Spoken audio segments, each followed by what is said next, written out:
I'm about to get out here and get my vitamin D. It's a beautiful day out here.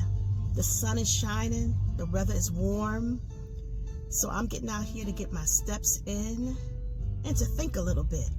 I love thinking while I walk. It seems like God just pours into my spirit some good gems that I can give to you so that we can continue to think on purpose. So I'm here to clear my head out, to hear what God wants to say, and I'll be back and share with you what He has for you to live a positive, productive life. Talk to you soon.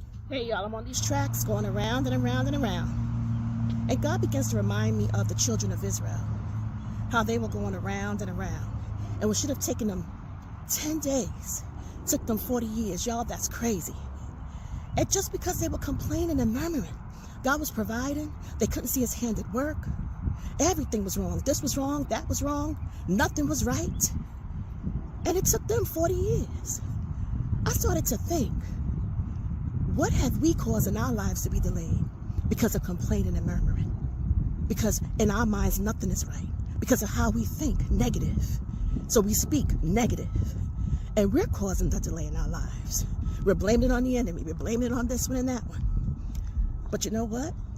It might just be because of the way that we think and speak. So when we're thinking on purpose, let us stop and think for a minute. Should I really be complaining right now? You know, the fact that you're looking at me and I'm looking at you, right there, that's a reason not to be complaining. Because many don't have the gift of life, and we still do. So let's start right there and just have an attitude of gratitude. And let's not complain about this and that. But let's turn around and say, Lord, I thank you for this and that. All right, y'all, think on purpose. Have a positive, productive day. I hope you enjoyed the message that God dropped into my spirit as I was walking onto the tracks. But as we continue to think about the Israelites and how they were going around and around in the wilderness, not only was it because of complaining and murmuring, they also walked in disobedience and unbelief. So much so that they caused the wrath of God to fall upon them. And an unbelieving generation died off, never entering the promised land. That was the promise that God gave them, that they would enter the promised land. But they didn't believe that they were capable to do so.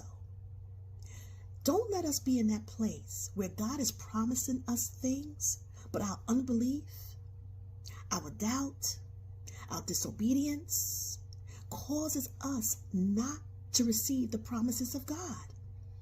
We have to position ourselves for God's promises. They belong to the righteous. But if we don't believe and we doubt and we complain and we murmur, y'all, we're going to miss it. We're going to miss it. And I don't know about you, but I don't want to miss what God has for me. And I'm sure you don't either. Let us not walk in that place like the children of Israel. Something that should have taken 10 days turned into 40 years.